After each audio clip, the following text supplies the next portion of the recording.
Hi മക്കളെ, 7ാം ക്ലാസ്സിലെ എല്ലാ മക്കൾക്കും പുതിയൊരു വീഡിയോയിലേക്ക് സ്വാഗതം. 7ാം ക്ലാസ്സിലെ ഇംഗ്ലീഷിലെ 4ാമത്തെ യൂണിറ്റിലെ അവസാനത്തെ പാഠഭാഗമായിട്ടുള്ള പ്രേയിങ് ഹാൻഡ്സ് എന്ന് പറയുന്ന പാഠഭാഗവും ഇതിലെ ക്വസ്റ്റ്യൻ ആൻസേഴ്സും അതുപോലെ തന്നെ ടെക്സ്റ്റൽ ആക്ടിവിറ്റീസുമാണ് ഇന്ന് നമ്മൾ നോക്കാൻ വേണ്ടി പോകുന്നത്. അപ്പോൾ നമുക്ക് ആദ്യം പാഠഭാഗം വായിച്ചു നോക്കാം, അതിനുശേഷം നമുക്ക് ക്വസ്റ്റ്യൻ ആൻസേഴ്സും ആക്ടിവിറ്റീസും നോക്കാം. Okay. Then, have you ever wondered about the stories behind famous paintings? Famous ആയിട്ടുള്ള പെയിൻറ്റിങ്സിൻ്റെ ഒക്കെ പിറകിലുള്ള ഒരുപാട് അത്ഭുതപ്പെടുത്തുന്ന സ്റ്റോറീസൊക്കെ നിങ്ങൾ അത്ഭുതപ്പെടുത്തിയിട്ടുണ്ടോ? ഇപ്പോൾ ഒരു പെയിൻറ്റിങ്സ് കാണുമ്പോൾ അതിൻ്റെ ബാക്കിലൊക്കെ ഒരുപാട് സ്റ്റോറീസ് ഉണ്ടാവും അല്ലേ? അപ്പോൾ അത്തരത്തിലുള്ള സ്റ്റോറീസൊക്കെ നിങ്ങളെ എപ്പോഴെങ്കിലും അത്ഭുതപ്പെടുത്തിയിട്ടുണ്ടോ? Here is a story about the classical painting praying hands. Classical painting ആയിട്ടുള്ള പ്രേയിങ് ഹാൻഡ്സിൻ്റെ പുറകിലുള്ള ആ ഒരു സ്റ്റോറിയെ കുറിച്ചിട്ടാണ് ഇവിടെ പറയുന്നത്. Let us read. നമുക്കതൊന്ന് വായിച്ചു നോക്കാം. പ്രേയിങ് ഹാൻഡ്സ് എന്ന് തന്നെയാണ് നമ്മുടെ പാഠഭാഗത്തിൻ്റെയും പേര്. എന്താണ് പ്രേയിങ് ഹാൻഡ്സ് എന്ന് പറഞ്ഞാൽ? പ്രാർത്ഥിക്കുന്ന കൈകളാണ് അല്ലേ? നമുക്ക് വായിക്കാം. Back in the 15th century, in a tiny village in Germany, lived the Dürer family with 18 children. അപ്പോൾ 15th century എന്ന് പറഞ്ഞാൽ 15ാം നൂറ്റാണ്ടാണ് അല്ലേ? ഇപ്പോൾ നമുക്കറിയാം 21ാം നൂറ്റാണ്ടാണ്. അപ്പോൾ അന്ന് നടന്നിട്ടുള്ളതാണ് ഈ ഒരു സ്റ്റോറി. അപ്പോൾ അന്ന് ജർമ്മനിയിലെ ഒരു ചെറിയ വില്ലേജിൽ, ടൈനി വില്ലേജ് എന്ന് പറഞ്ഞാൽ ഒരു ചെറിയ വില്ലേജിൽ ഡ്യൂറർ ഫാമിലി 15 കുട്ടികളോടൊപ്പം ജീവിച്ചിരുന്നു. അഥവാ ഒരു പാരൻസിന് 18 മക്കളും ഉണ്ടായിരുന്നു.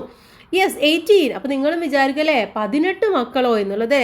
പക്ഷേ 15ാം നൂറ്റാണ്ടാണ്. അപ്പോൾ അവിടെ വീണ്ടും പറയാണ് യെസ് 18, 18 പേര്. Just to keep food on the table for this big family, the father, who was a goldsmith by profession, worked for almost 18 hours a day. അപ്പോൾ 15 ആളുകൾക്കുള്ള ഫുഡ് ടേബിളിൽ എത്തുക എന്ന് പറയുന്നത് വളരെ ബുദ്ധിമുട്ടുള്ള കാര്യമാണ് അല്ലേ? അപ്പോൾ ഫുഡിന് അത്രയും പൈസയും കാര്യങ്ങളൊക്കെ വേണം. ബിഗ് ഫാമിലിയാണ്. അപ്പോൾ ഫാദർ എന്ന് പറയുന്നത് പ്രൊഫഷണലി എന്താണ്? ഒരു ഗോൾഡ് സ്മിത്ത് ആണ്. അഥവാ ഈ ഒരു സ്വർണ്ണപ്പണിയൊക്കെ എടുക്കുന്ന ആളുകളില്ല, അതാണ് തട്ടാൻ എന്നൊക്കെ പറയും, അതാണ്. അപ്പോൾ ഓൾമോസ്റ്റ് 18 മണിക്കൂർ അവർ ജോലി ചെയ്യാറുണ്ട്. ഈ also took on any other praying job the could find in the neighbourhood. അത് കഴിഞ്ഞിട്ടും അവരുടെ തൊട്ടടുത്തൊക്കെ ഇതുപോലെ പൈസ കിട്ടാനുള്ള വല്ല ജോലികളൊക്കെ ഉണ്ടെങ്കിൽ അതും അവർ ചെയ്യാറുണ്ട്. Despite their hopeless condition, two of their older children, Albrecht and Albert, had a dream. അപ്പോൾ ഡിസ്പൈറ്റ് ദെയർ ഹോപ്പ്ലെസ് കണ്ടീഷൻ, ഈ ഒരു പ്രതീക്ഷയില്ലാത്ത അവസരത്തിലും, കാരണം അവർക്ക് ഭക്ഷണം കഴിക്കാനുള്ള ആ ഒരു വകക്ക് ഉള്ള സമ്പാദ്യം പോലും അവർക്കില്ല. അപ്പോൾ അതും തന്നെ അവർ കഷ്ടപ്പെടുകയാണ്. അപ്പോൾ ഈ ഒരു പ്രതീക്ഷയില്ലാത്ത സമയത്ത് പോലും അവരുടെ 2 കുട്ടികൾ ആയിട്ടുള്ള ആൽബ്രച്ചും ആൽബർട്ടും എന്താണ്? ഒരു ഡ്രീം കാണുകയാണ്, ഒരു സ്വപ്നം കാണുകയാണ്. They both wanted to pursue their talent for art. അപ്പോൾ ആർട്ടിന് വേണ്ടിയിട്ട് അവർക്ക് എന്ത് ചെയ്യണം? അവരുടെ ആ ഒരു ടാലൻ്റൊക്കെ പുറത്തെടുക്കാൻ വേണ്ടിയിട്ട് അവർക്ക് എന്തെങ്കിലും ചെയ്യണം. എന്തെങ്കിലും പഠിക്കണം. പെർസ്യൂ എന്ന് പറഞ്ഞാൽ പഠിക്കുക എന്നുള്ളതാണ്. But they knew that their father would never be able to send them to study at the academy. അപ്പോൾ അക്കാദമിയിൽ കൊണ്ടുപോയിട്ട് പഠിപ്പിക്കാനുള്ള ഒരു ഇതൊന്നും ആർക്കില്ല, സാമ്പത്തികമൊന്നും അച്ഛനില്ല എന്നുള്ളത് അവർക്ക് ഓൾറെഡി അറിയാമായിരുന്നു. After many long discussions, the 2 boys finally worked out a pact. അപ്പോൾ അവസാനം അവർ ഒരുപാട് ഡിസ്കഷനൊക്കെ ചെയ്തതിന് ശേഷം അവർ തന്നെ ഒരു ഫൈനൽ സൊല്യൂഷനിലേക്ക് എത്തിച്ചേരുകയാണ്. They would toss a coin. അവരെന്ത് ചെയ്യും? ഒരു കോയിന് ടോസ് ചെയ്യും. The loser would go down into the nearby mines. അപ്പോൾ ആരാണോ അതിൽ ലോസർ ആവുന്നത്, അപ്പോൾ ഒരാളതിൽ വിൻ ചെയ്യും, ഒരാൾ എന്ത് ചെയ്യും? വിന്നല്ലാതാവും ചെയ്യും അല്ലേ? അപ്പോൾ വിന്നല്ലാതെ ആവുന്ന, അല്ലെങ്കിൽ പരാജയപ്പെടുന്ന ആൾ എന്ത് ചെയ്യണം? അടുത്തുള്ള മൈൻസിൽ പോയിട്ട് ജോലി ചെയ്യണം. His earnings would support his brother to study at the academy. എന്നിട്ട് അവിടെ നിന്നും കിട്ടുന്ന ഏർണിങ്സ് എന്ത് ചെയ്യണം? മറ്റേ ബ്രദറിന് അക്കാദമിക്കിൽ പോയി പഠിക്കാനുള്ള സപ്പോർട്ടും കാര്യങ്ങളൊക്കെ കൊടുക്കണം. In 4 years the brother who won the toss would complete his studies. അപ്പോൾ ആരാണോ അതിൽ ജയിക്കുന്നത് അവർ 4 വർഷം കംപ്ലീറ്റ് ആയിട്ട് പഠിക്കുക.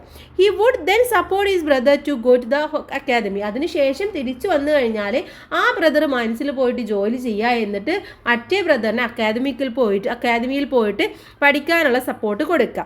If necessary he would even work in the mines for that. ഇനി നെസസറി ആണെങ്കിൽ അവിടെയും ആർട്ടൊക്കെ പഠിച്ചു കഴിഞ്ഞാൽ അപ്പോൾ അതിൻ്റേതായ ജോലി കിട്ടും. ഇനി അതൊന്നും കിട്ടിയില്ല എന്നുണ്ടെങ്കിൽ ആ ബ്രദറും പോയിട്ട് മൈൻസിൽ പോയിട്ട് ജോലി ചെയ്യണം. ഇതാണ് അവർ തമ്മിലുള്ള ഒരു ഡിസ്കഷൻ്റെ ഫൈനൽ സൊല്യൂഷൻ എന്ന് പറയുന്നത്.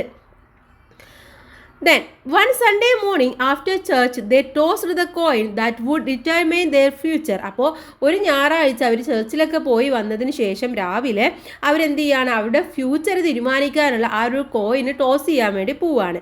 Albrecht Dürer the younger brother won the toss and went off to the academy. അപ്പോൾ യങ്ങർ ബ്രദർ ആയിട്ടുള്ള ആൽബ്രച്ച് ഡ്യൂറർ ആണ് എന്ത് ചെയ്തത്, ആ ടോസിൽ വിൻ ചെയ്തിട്ട് അക്കാദമിയിൽ പോകുന്നത്. Albert went down to the dangerous mines and for the next 4 years supported his brother. അപ്പോൾ ആൽബർട്ട് എന്ത് ചെയ്തു, അടുത്ത 4 വർഷം മൈൻസിൽ പോയിട്ട് ജോലി ചെയ്ത് ഈ ബ്രദറിന് എല്ലാവിധ സപ്പോർട്ടും കൊടുത്തു. Albrecht work at the academy was almost an immediate sensation. Immediate sensation എന്ന് പറഞ്ഞാൽ പെട്ടെന്ന് തന്നെ ഒരു അത്ഭുതം സംഭവിക്കല്ലേ, പെട്ടെന്ന് തന്നെ എന്താണ് ക്ലിക്കായി എന്നൊക്കെ പറയില്ലേ. അപ്പോൾ ആൽബ്രറ്റിൻ്റെ വർക്കുകളൊക്കെ അക്കാദമിയിൽ പെട്ടെന്ന് തന്നെ ക്ലിക്കാവുകയാണ് ചെയ്യുന്നത്. ആൽബ്രറ്റ് എച്ചിങ്സ്, his woodcuts and his oil paintings were far better than those of most of his professors. അപ്പോൾ അവിടെ ഉണ്ടായിരുന്ന പ്രൊഫസേഴ്സിനേക്കാൾ ബെറ്റർ ആയിട്ടായിരുന്നു ആൽബ്രച്ചിൻ്റെ പെയിൻറ്റിങ്സ് ആയിക്കോട്ടെ, വുഡ് കട്ട്സ് ആയിക്കോട്ടെ, അതുപോലെ തന്നെ എച്ചിങ്സ് എന്ന് പറഞ്ഞാൽ ഈ കൊത്തു കലകളൊക്കെ ഉണ്ടാവില്ല, അതൊക്കെ അവിടെ ഉണ്ടായിരുന്ന പ്രൊഫസേഴ്സിനേക്കാൾ ബെറ്റർ ആയിരുന്നു എന്നാണ് പറയുന്നത്. By the time he graduated he was beginning to earn a considerable fee for his work. അപ്പോൾ അത് ലാസ്റ്റ് എന്ത് ചെയ്തു, അവന് ഗ്രാജുവേറ്റ് ആയി അവൻ്റെ ചില വർക്കുകൾക്കൊക്കെ ഏണിങ്സും കാര്യങ്ങളൊക്കെ അവർക്ക് കിട്ടിത്തുടങ്ങി. Then, when the young artist returned to his village, the Durer family held a festive dinner on their lawn to celebrate his homecoming. അപ്പോൾ അവസാനം ഈ ഒരു യങ് ആർട്ടിസ്റ്റ് അവൻ്റെ വില്ലേജിലേക്ക് 4 വർഷം കഴിഞ്ഞ് വില്ലേജിലേക്ക് തിരിച്ചു വരുന്ന സമയത്ത് ഈ ഡ്യൂറർ ഫാമിലി ഒരു ഫെസ്റ്റീവ് ഡിന്നർ തന്നെ ഒരുക്കിയിരുന്നു. എവിടെ, ഒരു ലൗൺ, ഒരു മൈതാനത്തിൽ ആയിരുന്നു അവൻ്റെ ആ ഒരു ഹോം കമ്മിങ് സെലിബ്രേഷൻ ചെയ്യാൻ വേണ്ടിയിട്ട്. It was a long and memorable meal filled with music and laughter. അപ്പോൾ അത് വളരെ മെമ്മറബിൾ ആയിട്ടുള്ള ഒരു മീൽ, ഒരു ഭക്ഷണത്തിൻ്റെ സമയമായിരുന്നു, മ്യൂസിക്കും ചിരിയും കളിയും ഒക്കെ ആയിട്ട്. At the end Albrecht rose from his honoured position at the head of the table. അങ്ങനെ എന്ത് ചെയ്തു, ആൽബ്രച്ച് അവൻ്റെ ആ ഒരു ടേബിൾ ആണെങ്കിൽ അവർ മുതിർന്ന ആളുകൾ ഇരിക്കുന്ന ഒരു കസേര ഉണ്ടാവില്ല, അവിടെ വന്നിട്ട് ഇരിക്കുകയാണ് അവൻ്റെ ആ ഒരു ഓണർ പൊസിഷൻ ഇതാക്കാൻ വേണ്ടിയിട്ട്. He drank to toast his beloved brother for the years of sacrifice that had enabled him to fulfill his ambition. അപ്പോൾ അവൻ്റെ ഈ ഒരു സ്വപ്നം ഫുൾഫിൽ ചെയ്യാൻ വേണ്ടിയിട്ട് അവനെ സാക്രിഫൈസ് ചെയ്ത ആ ഒരു ബ്രദറിനെ അവൻ എന്ത് ചെയ്യാണ്, അവൻ്റെ ടോസ്റ്റ് ചെയ്യുക എന്ന് പറഞ്ഞു കഴിഞ്ഞാൽ ഇപ്പോൾ ഈ ഡ്രിങ്ക്സ് ഒക്കെ കഴിക്കുന്ന സമയത്ത് നമ്മൾ ചിയേഴ്സ് പറയും അല്ലേ, അപ്പോൾ അത് ചെയ്യാണ് ബ്രദറിന്. His closing words were, "And now, Albert, blessed brother of mine, now it is your turn. Now you can go to the academy to pursue a dream and I will take care of you." അപ്പോൾ പറയാണ്, അവൻ്റെ കണ്ണുകൾ അടച്ചുകൊണ്ട് പറയാണ്, ഇപ്പോൾ ഇത് നിൻ്റെ സമയമാണ് എൻ്റെ പ്രിയപ്പെട്ട ബ്രദറെ, നീ അക്കാദമിയിൽ പോയിട്ട് നിൻ്റെ ഡ്രീം നീ പെർസ്യൂ ചെയ്യേ, ഞാൻ നിന്നെ ടേക്ക് കെയർ ചെയ്യാമെന്ന് ആ ഒരു ചിയേഴ്സ് കൊടുത്തുകൊണ്ട് പറയാണ്. Then all heads turned in eager expectation to the far end of the table where Albert sat. അപ്പോൾ ആൽബർട്ട് ഇരിക്കുന്ന ആ ഒരു ടേബിളിൻ്റെ അടുത്തേക്ക് എല്ലാ കണ്ണുകളും വളരെ പ്രതീക്ഷയോട് കൂടിയിട്ട് നോക്കുകയാണ് എല്ലാവരും. Tears were streaming down his pale face. പക്ഷേ അവൻ്റെ കണ്ണുകളിൽ നിന്നും എന്താണ്, ആ കണ്ണുനീരിങ്ങനെ വരികയാണ്. Shaking his lowered head from side to side, he sobbed and repeated over and over again, "No, no, no."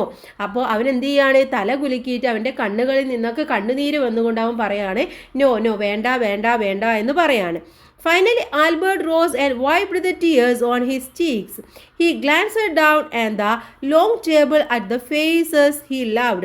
അവസാനം എന്ത് ചെയ്യാണ്, അവൻ്റെ കണ്ണുനീരൊക്കെ തുടച്ചുകൊണ്ട് ഈ ചുറ്റും ഇരിക്കുന്ന അവനെ സ്നേഹിക്കുന്ന അങ്ങനെ 18 പേരില്ലേ, അവരൊക്കെയാണ് ആ ടേബിളിന് ചുറ്റും ഇരിക്കുന്നത്, അവരെ നോക്കിയിട്ട് പറയാണ്, അവരെയൊക്കെ പറയല്ല, അവരൊക്കെ തുറിച്ച് നോക്കുകയാണ്. ഗ്ലാൻസ്ഡ് എന്ന് പറഞ്ഞാൽ അങ്ങനെ തുറിച്ച് നോക്കുക എന്നുള്ളതാണ്. Then holding his hand close to his right cheek, he said softly, "No, brother, I cannot go to the academy. It is too late for me. Look what 4 years in the mines have done to my hands." അപ്പോൾ അവൻ എന്ത് ചെയ്യാണ്, അവൻ്റെ കൈ അവൻ്റെ right ചീക്കിൽ വെച്ചിട്ട് കവിളത്ത് വെച്ചുകൊണ്ട് വളരെ സോഫ്റ്റ് ആയിട്ട് പറയാണ്, ബ്രദറെ, എനിക്ക് ഇനി അക്കാദമിയിലൊന്നും പോവണ്ട, ഇത് ഒരുപാട് ലേറ്റായി. ലുക്ക്, നീ നോക്ക്, ഈ 4 വർഷം കൊണ്ട് എൻ്റെ കൈക്ക് എന്താണ് സംഭവിച്ചത്? മൈൻസിൽ വർക്ക് ചെയ്യുന്നത് നമുക്കറിയാം വളരെ ബുദ്ധിമുട്ടാണല്ലേ, അപ്പോൾ വളരെ ചെറുതുമല്ലേ, അപ്പോൾ നീ നോക്ക് എൻ്റെ കൈകളെ എന്ന് പറയാണ്. The bones in every finger have been smashed at least once. അപ്പോൾ എന്താണ്, എൻ്റെ കയ്യിലെ ഓരോ എല്ലുകളും ഒരു തവണയെങ്കിലും പൊട്ടാതെ ഇരുന്നിട്ടില്ല. I cannot even hold a glass to return your toast. അപ്പോൾ നീ ഇപ്പോൾ ചിയേഴ്സ് പറഞ്ഞ ആ ഒരു ടോസ്റ്റിന് റിട്ടേൺ ചെയ്യാൻ പോലും എൻ്റെ കയ്യിൽ ഗ്ലാസ് ഹോൾഡ് ചെയ്യാൻ എന്നെക്കൊണ്ട് പറ്റില്ല. Much less make art on canvas with a pen or A brush. പിന്നെ ഞാൻ എങ്ങനെ ക്യാൻവാസിൽ പെന്നും ബ്രഷും ഒക്കെ എടുത്തിട്ട് വർക്ക് ചെയ്യും എന്ന് ചോദിക്കുകയാണ്. കാരണം അത്രയും എൻ്റെ കൈകൾ ആയിട്ടുണ്ട് എന്ന് ആൽബർട്ട് പറയാണ്. More than 500 years have passed. അങ്ങനെ ഈ സ്റ്റോറി കഴിഞ്ഞു, 500 വർഷങ്ങൾ കഴിഞ്ഞു പോയി. Buy now hundreds of Albert Durer's masterful portraits, pen and silver point sketches, watercolors, charcoals, woodcuts and copper impression hang in every great museum in the world. അപ്പോൾ ഇപ്പോൾ 500 വർഷങ്ങൾ കഴിഞ്ഞിട്ടും എന്താണ്, ആൽബ്രറ്റ് ഡ്യൂററിൻ്റെ മാസ്റ്റർ പീസുകൾ, പോർട്രേറ്റ്സുകൾ, pen, silver point, sketches, water colours, charcoals, wood cuts, copper impressions, ഇതെല്ലാം ഒരുപാട് മ്യൂസിയങ്ങളിൽ കാണാൻ വേണ്ടി കഴിയും, ലോകത്തിൻ്റെ ഒരുപാട് സ്ഥലങ്ങളിൽ. But most people are familiar with only one of Albert Dürer's work. എന്താണ്, പക്ഷേ ഒരുപാട് ആളുകൾക്ക്, മോസ്റ്റ് ഓഫ് ദം ആളുകൾക്ക് അറിയാവുന്ന ഫെമിലിയർ ആയിട്ടുള്ള ആൽബർട്ട് ഡ്യൂററിൻ്റെ ഒരു വർക്ക് എന്ന് പറയുന്നത് ഒന്നേ ഉള്ളൂ. One day he decided to pay homage to his brother Albert for all that he had sacrificed. അപ്പോൾ ഒരു ദിവസം ആൽബ്രറ്റ് തീരുമാനിക്കുകയാണ് തൻ്റെ ബ്രദറായിട്ടുള്ള ആൽബർട്ടിൻ്റെ ആ ഒരു സാക്രിഫൈസും കാര്യങ്ങളൊക്കെ മനസ്സിലാകുന്ന ഒരു ചിത്രം വരക്കണം എന്നുള്ളത്. ആൽബ്രറ്റ് Dürer painstakingly drew his brother's abused hands with the palms held together with the thin fingers stretched skyward. അപ്പോൾ എന്താണ്, അങ്ങനെ ആൽബ്രറ്റ് ഡ്യൂറർ ഒരു പെയിൻസ്റ്റേക്കിലി എന്ന് പറഞ്ഞു കഴിഞ്ഞാൽ വളരെ പ്രയാസപ്പെട്ടുകൊണ്ട് ഒരു ചിത്രം വരക്കുകയാണ്. ആ ഒരു ബ്രദറിൻ്റെ അബ്യൂസ്ഡ് ഹാൻഡ്സ് എങ്ങനെയാണ് റെപ്രസെൻറ്റ് ചെയ്യണം എന്നുള്ളതിനെ ആലോചിച്ചുകൊണ്ട് അങ്ങനെ സ്കൈവേർഡിലേക്ക് ഫിംഗേഴ്സൊക്കെ കൂപ്പി നിൽക്കുന്ന ഒരു ചിത്രം വരക്കുകയാണ് ചെയ്യുന്നത്. He call his powerful drawing simply hands. അപ്പോൾ ആ ഒരു പവർഫുൾ ഡ്രോയിങ്സിനെ അദ്ദേഹം വിളിച്ചത് ഹാൻഡ്സ് എന്ന് മാത്രമായിരുന്നു. But the world denied his tribute of love as the praying hands. പക്ഷേ ലോകം എന്ത് ചെയ്തു, ആ ഒരു ട്രൈബ്യൂട്ട് ഓഫ് ലവിനെ എന്ത് വിളിച്ചു, പ്രേയിങ് ഹാൻഡ്സ് എന്നുള്ള പേര് വിട്ട് വിളിക്കുകയാണ് ചെയ്യുന്നത്. The next time you see a copy of that touching creation take a second look. ഇനി നിങ്ങൾ ആ ഒരു പിക്ചർ കാണുകയാണെങ്കിൽ നിങ്ങൾ എന്ത് ചെയ്യും, ഒന്നും കൂടെ അതിനെ നോക്കും, ഈ സ്റ്റോറി നിങ്ങൾ ആ സമയത്ത് ഓർത്തെടുക്കും. Let us remember that no one ever makes it alone. അപ്പോൾ ആ സമയത്ത് നിങ്ങൾക്ക് ഓർമ്മ വരും, എന്താണ്, ഒറ്റയ്ക്ക് പറ്റില്ല, ഒരിക്കലും ഒരാൾ ഒറ്റയ്ക്ക് ഒരു സാധിച്ചെടുക്കാൻ വേണ്ടി പറ്റില്ല എന്നുള്ള കാര്യം നിങ്ങൾ ആ സമയത്ത് ഓർക്കും എന്നാണ് പറയുന്നത്. അപ്പോൾ ആ ഒരു പിക്ചറാണ് നമുക്ക് ഇവിടെ തന്നിട്ടുള്ളത്. ഇതാണ് ആ ഒരു പ്രേയിങ് ഹാൻഡ്സ് എന്ന് പറയുന്നത്. ഓക്കെ, ഇനി നമുക്ക് എന്ത് ചെയ്യാം, ഇതിലെ ക്വസ്റ്റ്യൻ ആൻസേഴ്സ് നോക്കാം, സൈഡ് ക്വസ്റ്റ്യൻസ് നോക്കാം. First question, why was it tough to keep food on the table for the Dürer family? എന്തുകൊണ്ടായിരുന്നു ഡ്യൂറർ ഫാമിലിക്ക് ആ ഒരു ഫുഡ് ടേബിളിലെത്താൻ വളരെ ബുദ്ധിമുട്ടായിരുന്നു എന്ന് പറയുന്നത്? എന്താണ് അതിൻ്റെ കാരണം? It was tough to keep food on the table for the Durer family because they had 18 children. കാരണം 18 കുട്ടികളുണ്ടായിരുന്നു ആ ഒരു ഫാമിലിയിൽ, അതുകൊണ്ടാണ് ആ ഫുഡ് ടേബിളിലെത്താൻ ബുദ്ധിമുട്ടാണ് എന്ന് പറഞ്ഞത്, ടഫാണ് എന്ന് പറഞ്ഞത്. The father, a goldsmith, had to work almost 18 hours a day and take on any other paying job he could find to support his large family. അപ്പോൾ 18 മണിക്കൂർ ഏകദേശം ഫാദർ ഗോൾഡ്സ്മിത്ത് ആണ്, അദ്ദേഹം വർക്ക് ചെയ്യുമായിരുന്നു. അതുകൂടാതെ വേറെ ഏതെങ്കിലും പേയിങ് ജോബ്സ് കൂടെ കിട്ടിയിട്ടുണ്ടെങ്കിൽ കൂടുതൽ ഫാമിലിയെ സപ്പോർട്ട് ചെയ്യാം എന്നുള്ളതും അദ്ദേഹം ചിന്തിച്ചിരുന്നു. Despite his hard work providing for such a big family was a significant challenge. കാരണം ഈ ഒരു ബിഗ് ഫാമിലിക്ക് ഫുഡും കാര്യങ്ങളൊക്കെ കൊടുക്കുക എന്ന് പറയുന്നത് തന്നെ ഒരു സിഗ്നിഫിക്കൻ്റ്, ഒരു വലിയ ഒരു ചലഞ്ച് തന്നെയായിരുന്നു അദ്ദേഹത്തിൻ്റെ ലൈഫിൽ. അദ്ദേഹം ഒരുപാട് ഹാർഡ് വർക്ക് ചെയ്തിരുന്നെങ്കിൽ പോലും. ഓക്കെ, ഇനി നമുക്ക് നെക്സ്റ്റ് ക്വസ്റ്റ്യൻ നോക്കാം. Next one, why did the brothers decided to toss a coin? എന്തുകൊണ്ടാണ് ഈ ബ്രദേഴ്സ് ഒരു കോയിന് ടോസ് ചെയ്യാം എന്നുള്ളത് തീരുമാനിച്ചത്? The brothers decided to toss a coin to determine which one would go to the academy to study art and which one would work in the mines to support the other. കാരണം ബ്രദേഴ്സിന് എന്ത് ചെയ്യണം, അവർക്ക് അക്കാദമിക്കിൽ പോയി പഠിക്കണം. അതിന് വേണ്ടിയിട്ട് ഒരാൾ അക്കാദമിക്കിൽ പോയി പഠിക്കുമ്പോൾ ഒരാൾ മൈൻസിൽ പോയിട്ട് അയാളെ സപ്പോർട്ട് ചെയ്യാൻ വേണ്ടി ജോലി ചെയ്യണമായിരുന്നു. This was their way of making a fair decision about who would get to the opportunity to pursue their dream first. അപ്പോൾ അവരുടെ ആ ഡ്രീം അച്ചീവ് ചെയ്യാൻ അല്ലെങ്കിൽ പെർസ്യൂ ചെയ്യാൻ ആർക്കാണ് ഫസ്റ്റ് അവസരം കിട്ടുക എന്നുള്ളത് മനസ്സിലാക്കാൻ വേണ്ടിയിട്ട് അവർക്കൊരു ഫെയർ ഡിസിഷൻ എടുക്കണമായിരുന്നു. അപ്പോൾ അതിന് ഇത് മാത്രമേ അവരുടെ മുന്നിൽ കണ്ട ഒരു വഴി ഉണ്ടായിരുന്നുള്ളൂ. The loser of the coin toss would work in the mines to earn money for the other brother's education. അപ്പോൾ ആരാണോ ഈ ഒരു ടോസിൽ ലോസർ ആവുന്നത് അവരെന്ത് ചെയ്യണം, മൈൻസിൽ പോയിട്ട് വർക്ക് ചെയ്തിട്ട് മറ്റേ ബ്രദറിന് എഡ്യൂക്കേഷന് വേണ്ടിയിട്ട് സപ്പോർട്ട് ചെയ്യണമായിരുന്നു. ഇനി നമുക്ക് നെക്സ്റ്റ് ക്വസ്റ്റ്യൻ നോക്കാം. How did the Dürer family celebrate Albrecht's return? ആൽബ്രറ്റിൻ്റെ ആ ഒരു തിരിച്ചുവരവ് എങ്ങനെയായിരുന്നു ഡ്യുവർ ഫാമിലി സെലിബ്രേറ്റ് ചെയ്തത്? The Dürer family celebrated Albrecht's return with a festive dinner on their lawn. ഒരു മൈതാനത്ത് ഒരു ഫെസ്റ്റീവ് ഡിന്നറൊക്കെ വെച്ചുകൊണ്ടായിരുന്നു ഡ്യുവർ ഫാമിലി അത് സെലിബ്രേറ്റ് ചെയ്തത്. The meal was filled with music and laughter creating a memorable and joyous occasion. അപ്പോൾ meal എന്ത് ചെയ്തു, മീൽ വളരെ മ്യൂസിക്കും അതുപോലെ തന്നെ ചിരിയും കാര്യങ്ങളൊക്കെ ആയിട്ട് വളരെ നല്ല രീതിയിൽ അവർ സെലിബ്രേറ്റ് ചെയ്തു. അവർക്കൊരു മെമ്മറബിൾ ജോയ്സ് ഒക്കേഷനായിട്ട് അവർ മാറ്റുകയാണ് അതിനെ ചെയ്യുന്നത്. Then last question, what message do we get from the story of Albert and Albrecht? ആൽബർട്ടിൻ്റെയും ആൽബ്രച്ചിൻ്റെയും ഈ ഒരു സ്റ്റോറിയിൽ നിന്നും നിങ്ങൾക്ക് എന്ത് മെസ്സേജാണ് കിട്ടിയിട്ടുള്ളത്? The story of Albert and Albrecht teach us the importance of selflessness, sacrifice and gratitude അതുപോലെ തന്നെ സാക്രിഫൈസ്, സെൽഫ്ലെസ്നെസ്, നമ്മൾ ഒറ്റയ്ക്ക് എനിക്ക് മാത്രം എന്നുള്ള ആ ഒരു ചിന്തയൊക്കെ മാറുന്ന ആ ഒരു കാര്യം, അതൊക്കെ അതിൻ്റെ ഇമ്പോർട്ടൻസ് ഒക്കെ ഈ ഒരു പാഠഭാഗത്ത് നിന്നും നമുക്ക് മനസ്സിലാക്കാൻ വേണ്ടി പറ്റി. It highlights how Albert selfless support and hard work enabled Albrecht to pursue his dream of becoming an artist. ഒരു ആർട്ടിസ്റ്റ് ആവുക എന്നുള്ള ആൽബ്രച്ചിൻ്റെ ആ ഒരു ഡ്രീം എങ്ങനെയൊക്കെ എത്രത്തോളം ഹാർഡ് വർക്ക് ചെയ്തിട്ടും എത്രത്തോളം സെൽഫ്ലെസ് സപ്പോർട്ട് ചെയ്തുകൊണ്ടാണ് ആൽബർട്ട് ചെയ്തത് എന്നുള്ളത് വളരെ ഹൈലൈറ്റ് ചെയ്തിട്ട് ഇതിൽ കാണാനും നമുക്ക് കഴിയുന്നുണ്ട്. ഇത്രയുമാണ് ഈ ഒരു പാഠഭാഗത്തിലെ ക്വസ്റ്റ്യൻ ആൻസേഴ്സ്. ഇനി നമുക്കിതിലെ ആക്ടിവിറ്റീസ് നോക്കാം. First activity, here are some statements about the story, correct those which are incorrect. ഇവിടെ ഇൻകറക്റ്റ് ആയിട്ടുള്ളത് ഏതൊക്കെയാണോ അതിനെ കറക്റ്റ് ചെയ്തിട്ട് എഴുതാനാണ് നമ്മളടുത്ത് പറഞ്ഞിട്ടുള്ളത്. ഫസ്റ്റ് വൺ നമുക്ക് നോക്കാം. Albert and Albrecht Dürer came from a wealthy family but they still needed to make a difficult choice to pursue their dreams. അപ്പോൾ ആൽബർട്ടും ആൽബ്രച്ചും വരുന്നത് ഒരു നല്ല സമ്പന്നതയുള്ള വീട്ടിൽ നിന്നാണ്. എന്നിട്ട് പോലും അവർക്ക് അവരുടെ ഡ്രീം പെർസ്യൂ ചെയ്യാൻ ഒരുപാട് ഡിഫിക്കൽറ്റി ഫേസ് ചെയ്യേണ്ടി വന്നു എന്നാണ് പറയുന്നത്. ഇതിൽ ഏതാണ് തെറ്റായിട്ടുള്ളത്? വെൽത്തി ഫാമിലി എന്നുള്ളതാണ് അല്ലേ. അവിടെ വെൽത്തി ഫാമിലി അല്ല, പകരം എന്താണ് പുവർ ഫാമിലി എന്നുള്ളത് എഴുതി കൊടുക്കുക. Okay. Second one, Albrecht Dürer, the younger brother, won the toss and went of to the academic immediately. അതെന്താണ്? കറക്റ്റ് ആണ് അല്ലേ. ആൽബ്രച്ച് ഡ്യുവർ ആണ് അക്കാദമിക്കിൽ പോകുന്നത്. അപ്പോൾ അത് ശരിയായിട്ടുള്ളതാണ്. മൂന്നാമത്തത്, Albert was enthusiastic about the idea of going to the academy after Albrecht return. Albert return ചെയ്തിട്ട് തിരിച്ചു വന്നിട്ട് ആൽബർട്ടിന് പോകാൻ വേണ്ടി വളരെയധികം എന്തൂസിയാസ്റ്റ് ആയിരുന്നു ആര്? നമ്മുടെ ആൽബർട്ട് എന്നാണ് പറയുന്നത്. അപ്പോൾ ഇത് ശരിയാണോ കറക്റ്റ് ആണോ? അല്ല. അവിടെ എന്താണ്? വാസ് നോട്ട് ആണല്ലേ. അപ്പോൾ അവിടെ വാസ് നോട്ട് എന്തൂസിയാസ്റ്റ് എന്നുള്ളത് എഴുതി കൊടുക്കുക.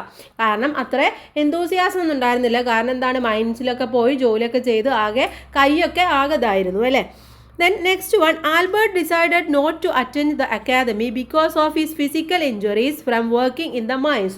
മൈൻസിൽ നിന്നും വർക്ക് ചെയ്തിട്ടുള്ള ആ ഒരു ഫിസിക്കൽ ഇഞ്ചുറി കാരണം അക്കാദമിയിൽ പോകുന്നില്ല എന്നുള്ളത് ആൽബർട്ട് ഓൾറെഡി ഡിസൈഡ് ചെയ്തിരുന്നു. അതും ശരിയാണല്ലേ. അപ്പോൾ ഇത് ശരിയായിട്ടുള്ളതാണ്. Last one, Albert Dürer parties success in attributed solely to his own effort. അവൻ്റെ സ്വന്തം എഫേർട്ടിലായിരുന്നു അവൻ എന്ത് ചെയ്തത്? ഈ ഒരു ആർട്ടിസ്റ്റിക് സക്സസ് ഒക്കെ നേടിയെടുത്തത് എന്നാണ് പറയുന്നത്. അത് ശരിയാണോ? അല്ല. അവിടെ എന്ത് ചെയ്യണം? ആട്രിബ്യൂട്ടഡ് ടു എന്നുള്ളത് കഴിഞ്ഞിട്ട് നമ്മൾ എന്ത് ചെയ്യുക? ബോത്ത് ആണ് അല്ലേ. രണ്ട് പേരുടെയും സക്സസ് ആണ്. Both his own efforts and the sacrifices